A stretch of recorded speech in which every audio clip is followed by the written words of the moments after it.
Eu digo que a minha cor, se eu tiver que dar uma designação de origem para ela, a minha cor não seria a cor do mundo, das coisas. Seria uma cor da memória, da evocação.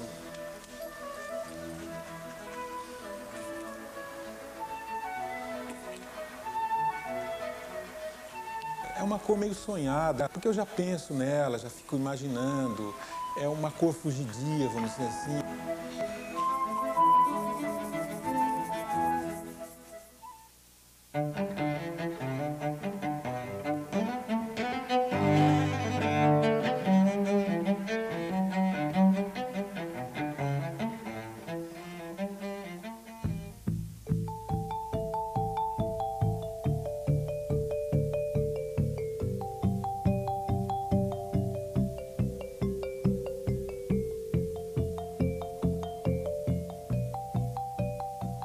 O trabalho de Paulo Pasta sugere um mundo sem conflitos, sem barreiras, sem desordem. Para ele, pintar é uma incessante busca pelas cores que povoam o inconsciente.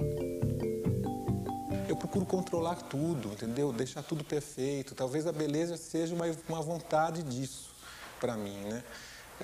Então, como tudo é precário, como tudo é descontínuo, como tudo morre, tudo acaba, pelo menos aqui na minha pintura isso não vai acontecer, eu acho, né?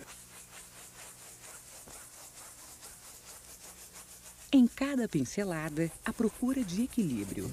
As formas e os espaços entre os objetos parecem existir só para que o artista possa estabelecer um diálogo entre as cores.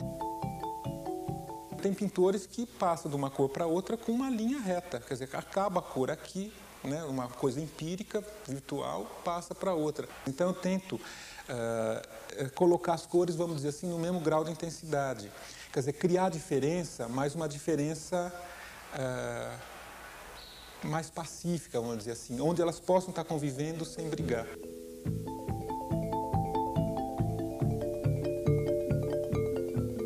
Ele deixa de lado contornos, sombras e perspectivas. Cria imagens que não se revelam ao primeiro olhar. A cor se fazendo um pouco para você no teu olho, fazendo lentamente. Então acho que isso que eu chamo um pouco muito mais de uma característica temporal, mais que espacial da pintura. Telas que exigem tempo do artista, o tempo do fazer. Como é que eu vou colocar nessa pintura um laranja, um vermelho e uma cor que eu ainda não sei qual é, que eu estou fazendo, que eu estou buscando, é por isso que eu estou pintando. Quer dizer, nesse sentido, eu acho que a pintura envolve a experiência, né? Quer dizer, você vai pintando para ver. Eu fiz essa cor, né, misturando, é um cinza avermelhado. Eu queria que ficasse muito próximo da cor do fundo, ou, enfim, daquele vermelho mais queimado. E vamos ver se dá certo. Paulo pinta todos os dias. Um processo lento, em que o artista faz.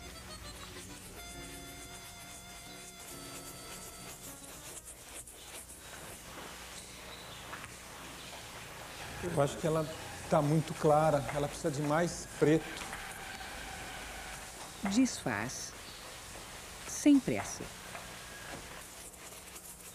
Persegue uma pintura ideal, sem se contaminar pelo ritmo do tempo em que vive.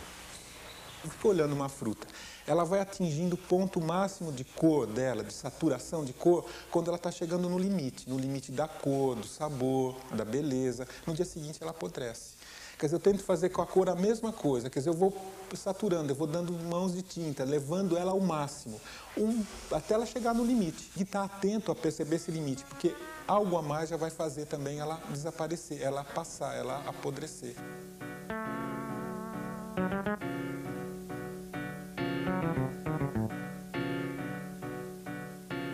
Formado pela Escola de Comunicações e Artes da USP, Paulo Pasta criou um estilo marcante.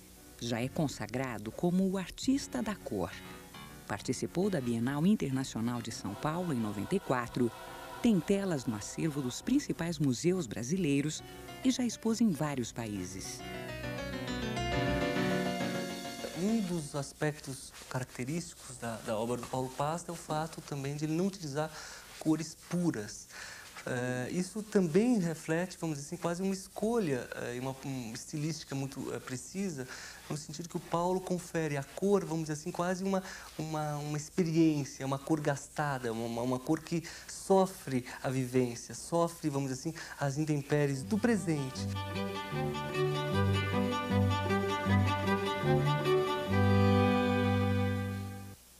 Nenhuma pintura do Paulo Pasta você vê cores primárias. Aliás, uma questão muito interessante é saber se elas de fato existem ou são meramente abstrações, conceitos, né, longe da nossa experiência cotidiana. A pintura do Paulo, pelo contrário, ela é uma pintura muito mais próxima de nós, muito mais próxima da nossa vivência, do nosso cotidiano, assim por diante.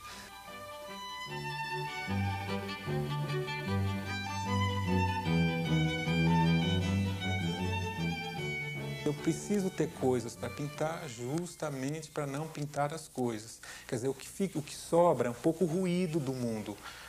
Né? Quer dizer, se olhar para isso, você não vai ver coluna, nem ver caco, né? Não estou interessado na nomenclatura das coisas.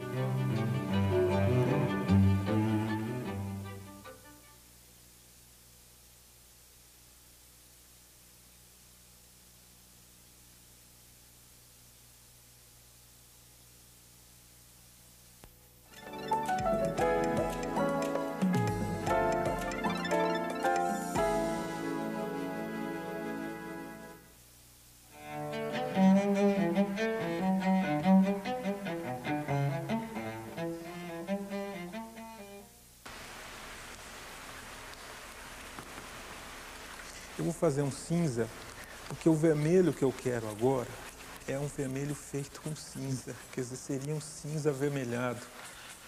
Sempre digo que eu comecei a pintar porque outras pessoas pintaram antes de mim, quer dizer, eu cheguei na pintura através da pintura, não olhando a natureza, né? Foi a pintura que me deu a chave para ver o mundo. Nascido em 1959, Paulo começou a pintar aos 12 anos, encantado com o que via em gênios da pintura que a mãe colecionava. Na época, ainda morava em Ariranha, no interior de São Paulo, onde nasceu. Eu lembro que eu ficava apaixonado, esperando com ansiedade cada fascículo novo que chegava, né?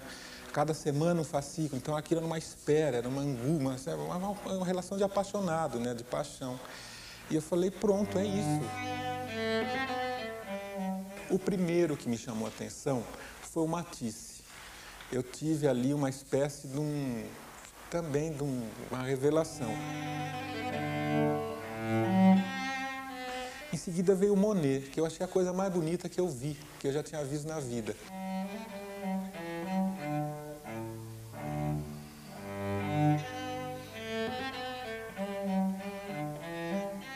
As referências para as pinceladas de menino ainda hoje estão espalhadas no ateliê em São Paulo.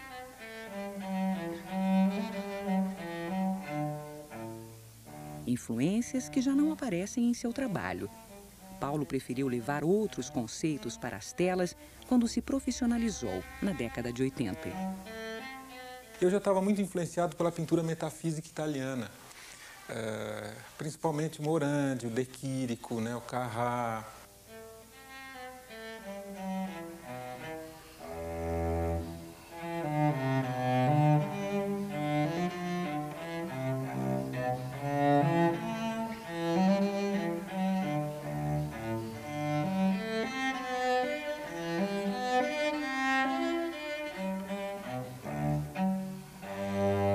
A metafísica me deu um pouco a chave de ver o mundo. Esse jeito de olhar as coisas com estranhamento. É real, mas é estranho. Tudo que nos cerca está do teu lado, mas também tem um mistério impenetrável em tudo. Ranhuras, rasgos de tinta que trazem a cor da camada anterior. Tema e técnica se confundem, viram um só, o passado. Comecei a fazer uma pintura que era quase como uma antipintura, vamos dizer assim. O tema é uma espécie de interior, de arquitetônico, que é muito ligado à arquitetura.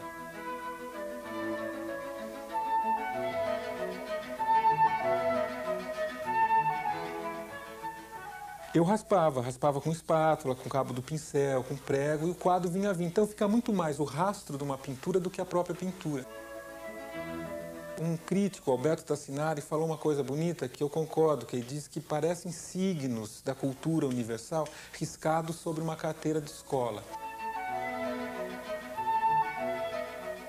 Aos poucos, objetos banais do cotidiano começam a ir para a tela numa afirmação do presente.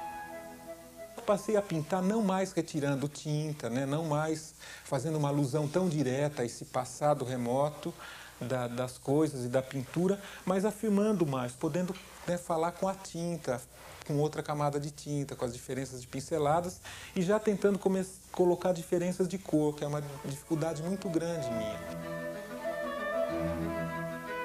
O piso de cerâmica do antigo ateliê. Colunas. Brinquedos que remetem a uma infância feliz. Formas simples, que ganham vida com as pinceladas de Paulo Pasta. Eu posso estar jogando com mais liberdade com a forma, vamos dizer assim, com o peão.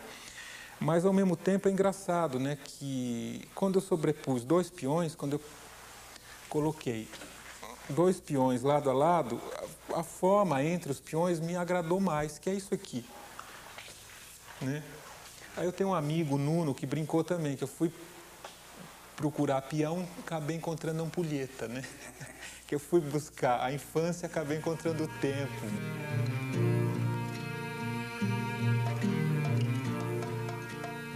Eu falando assim, parece que a minha pintura é muito previsível. Não, mas eu procuro também deixar um espaço para o imprevisível, porque senão não tem graça. Às vezes eu começo com uma coisa e a pintura vai me mostrando outra coisa. Começo por um caminho e ela vai me levando por outro caminho. E eu acho que é isso interessante. Eu gosto muito quando o espaço está junto da coisa, quando um e outro não se dividem. Eu aprendi a ver muito isso no Morandi, né? Aquela ambiguidade morandiana, onde o fundo vem para frente, né? E vice-versa. Eu sou herdeiro dessa tradição, vamos dizer assim. Eu gosto disso também. E eu procuro estar sempre fazendo isso. Tanto é que eu gosto de olhar um quadro meu e ver 2 coisas ao mesmo tempo. Tanto ver o que seria a figura, o tema, quanto ver a forma do que sobrou, como uma coisa importante também, como outro tema possível.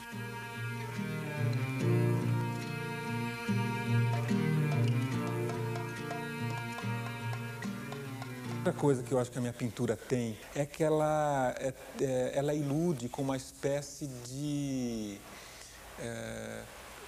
espera. É como se tivesse um tempo dilatado nela. Quer dizer, teve um aluno meu que disse uma coisa engraçada, ele falou, olha, tua pintura parece que sempre tem algo para acontecer, sempre tem alguma coisa que vai acontecer, sempre vai, mas não acontece nada. Eu falei, justamente isso. Porque é como se ela e eu estivéssemos esperando também por algo.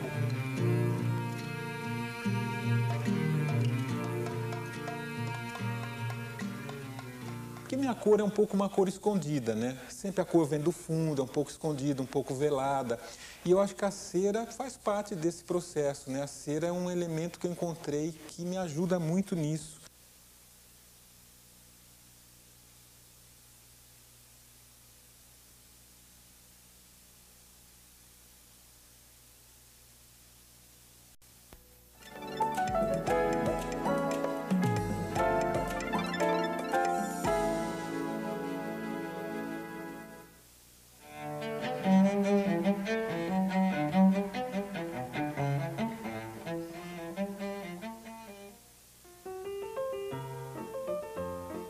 Eu uso tinta óleo. Eu gosto muito da tinta óleo. Acho que para o tipo de pintura que eu faço, não poderia ser outra tinta. 1, 2. Paulo chega a misturar 5 cores diferentes para conseguir o tom desejado. Eu estou tentando fazer uma cor aqui, um tom, que seria um vermelho queimado. Um vermelho, enfim, que fosse uma cor de tijolo, uma cor de terra, mas que guardasse lá no fundo um vermelho, né?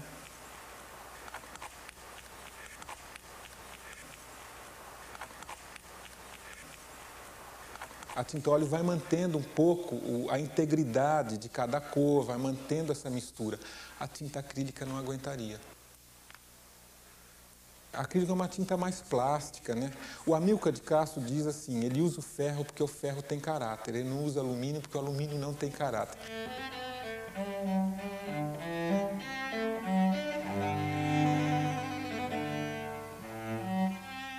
Eu faria uma correspondência entre isso entre a tinta óleo e a tinta acrílica, né?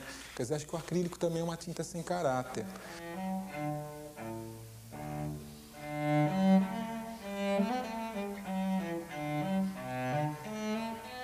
As telas têm outra característica marcante. O artista sempre mistura cera de abelha ao óleo. É uma mistura, né, de cera de abelha com terebintina. Isso dá uma espécie de... que se chama verniz de cera, na verdade, né? Tem uma consistência de um creme, de um flan, né? Quer dizer, isso eu misturo na tinta óleo um pouco para tirar o brilho do óleo, né? Eu não gosto da tinta óleo brilhante, a cera ajuda nisso, né? A ação da tinta fica mais lenta. A superfície perde brilho e ganha proteção. Dá uma luz turva, né? Dá uma espécie de uma luz filtrada, de uma membrana, né? Uma pele, né? Uma pele, isso, uma pele. E consigo esse aspecto um pouco de catarata que os quadros têm, né? Tem a impressão que você chega para frente de um quadro meu, olha, você tem que limpar um pouco o olho. As passagens sutis de cores, os limites tênues. É como se o artista tentasse esconder algo. Eu gosto desses, para criar um momento no quadro onde você vê e não vê. Eu digo assim que a minha pintura é muito mais temporal que espacial, né? Então você tem que olhar e também não só ter o espaço, mas o tempo. Olhar muito tempo de vários pontos de vista.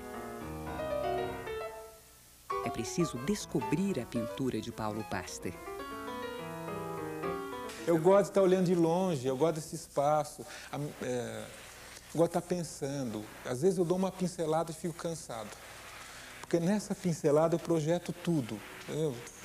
Passa por tudo que devia ser, o que não é, o que eu queria, o que não foi, a minha frustração, tudo. Então você fica cansado, óbvio. A feitura do quadro tem que ter uma duração no tempo.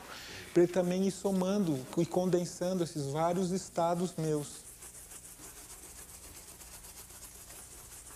Isso eu aprendi com Matisse, que ele dizia assim, que a pintura tem que um pouco te reproduzir por inteiro, tem que te espelhar por inteiro, você tem que se reconhecer nela todos os dias.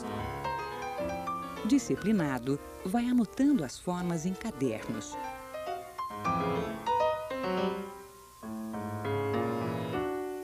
Usa as cores como se fossem palavras para uma composição pictórica. Eu nunca acho que estou pintando aquilo que eu deveria estar pintando. Nunca acho que estou fazendo aquilo que deveria estar fazendo. Sempre acho que deveria estar fazendo outra coisa. E é sempre assim, é muito engraçado. É como se eu não tivesse presente, eu não tivesse incorporado nesse tema ou nessa coisa.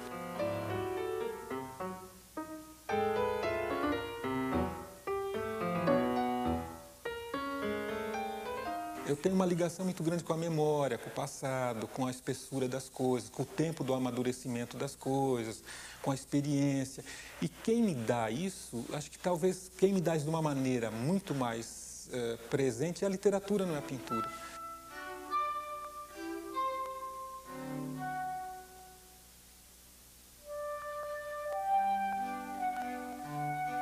A inspiração literária vem do memorialismo de Pedro Nava e da poética de Manuel Bandeira, poeta que aparece até nas pinceladas do artista. Eu vou ler um verso. Ele diz assim, vão demolir esta casa, mas meu quarto vai ficar, não como forma imperfeita, nesse mundo de aparências. Vai ficar na eternidade, com seus livros, com seus quadros, intacto, suspenso no ar. A mesma suspensão que Paulo tenta criar com cores tão elaboradas. Uma leveza que transcende os limites, que silencia o espectador. Eu digo assim que o maior luxo do mundo, para mim, é o silêncio. Quando eu falo que eu tento fazer um ajuste de cores, criar um ajuste de cores, tomar cuidado com as passagens, harmonizar elas nesse sentido, é um pouco fazer isso, é um pouco fazer o silêncio. A boa música é aquela que é quase silêncio, né? Acho que a boa pintura também, aquela que faz silêncio.